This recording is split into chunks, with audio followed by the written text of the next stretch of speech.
10, Rumble in the Jungle. Ali Bomaye means kill him, Ali, which is different from a whooping, which is what I give, but I lead them chanting anyway, Ali Bomaye, because here in Africa, black people fly planes and run countries.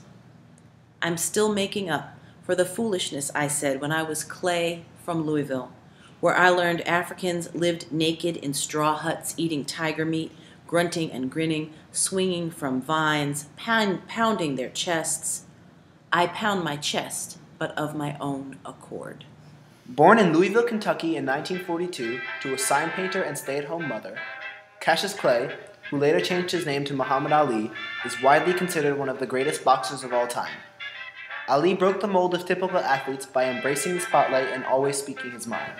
He was magnetic. Nobody was like that.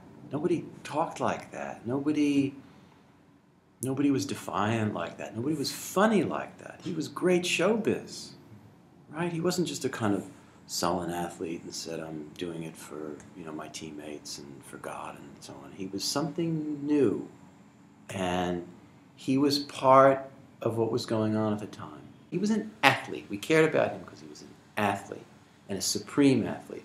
But he took that athleticism and his supremacy as an athlete, and he did something with it other than just make money.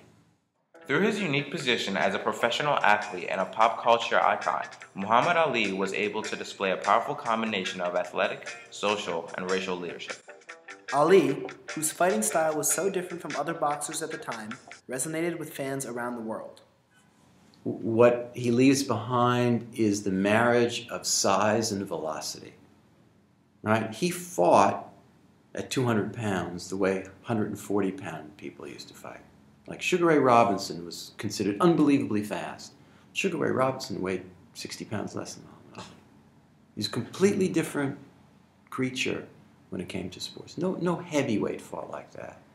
So as pure athleticism, you had to admire his speed, his capacity to endure trouble. Just to sort of see him in his prime, was to sort of like see someone like out of the Greek pantheon. There was something new about Cassius Clay. And the thing that was new about Cassius Clay in 1964 was that he seemed unlike other boxers of the time. He certainly had, I think, 37 wins, many knockouts. He certainly had a style of fighting that was unique. His form of dancing and moving around, floating like a butterfly, stinging like a bee. There are still not other heavyweights who fight like Ali. So he was very accomplished in what he did. He had definite skill. And he just seemed to all of us just to be brighter than anyone else, faster than anyone else. There seemed to be like a generation of people in America learned what boxing tactics were all about because they watched Cassius Clay. After establishing himself in the sports world, Ali turned to using his status in order to better society. He was going from being a sports personality now into being a sort of a larger social commentator. And that made him seem even bigger. Through his actions, Muhammad Ali provided an image of a strong and confident black man for all of America to see.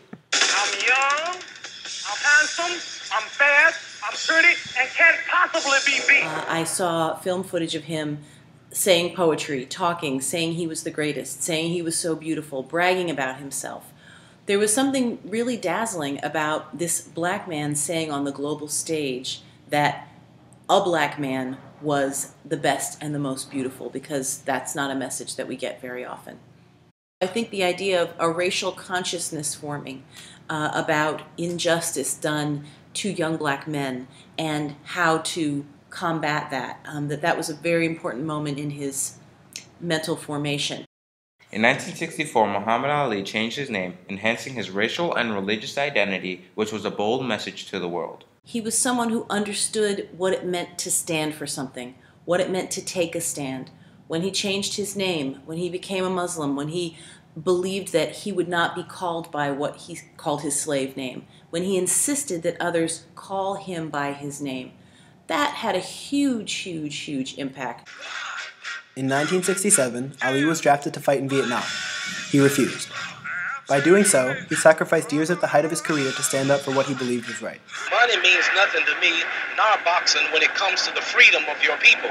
So everything I'm doing, if it means hitchhike tomorrow, if it means be raggedy, if it means look for a job, I'll be happy because I can go to bed, my conscience is clear, and I didn't sell out or trade my people just because I could be rich in Hollywood with a yacht out here on my... That could be my yacht right there. Imagine it's valued at $200,000, but I wouldn't want that damn yacht if I couldn't go back over in the black neighborhood and protest a black woman being raped. The hell with the yacht. The hell with the championship. So I want the people to know this, you understand?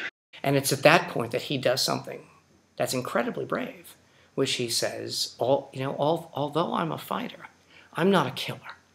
And although I'm a fighter, I don't see that I have anything at stake in this war. What Muhammad Ali gained from not going to Vietnam was the status of an iconic dissenter. People came to respect his will. And of course, he was far from the only one. People started burning their draft cards in droves.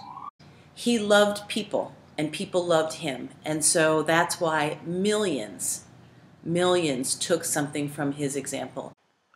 Through his multifaceted leadership in many fields, Muhammad Ali left behind a lasting legacy that persists despite his deteriorating condition. The Muhammad Ali Center, which he helped establish, aims to educate and aid young people based on his 6 core principles: confidence, conviction, dedication, giving, respect, and spirituality. Muhammad Ali was known as a loudmouthed kid and a shameless traitor, but this image did not stop him from pursuing his beliefs. His ability to persevere through hardships cast the image of an empowered black man who wasn't afraid to risk everything for justice. This, accompanied with his great athletic prowess, makes him one of the most influential figures in American history. 12. They called me the fistic pariah. They said I didn't love my country, called me a race hater, called me out of my name, waited for me to come out on a stretcher, shot at me, hexed me, cursed me, wished me all manner of ill will, told me I was finished. Here I am, like the song says, come and take me. The people's champ, myself, Muhammad.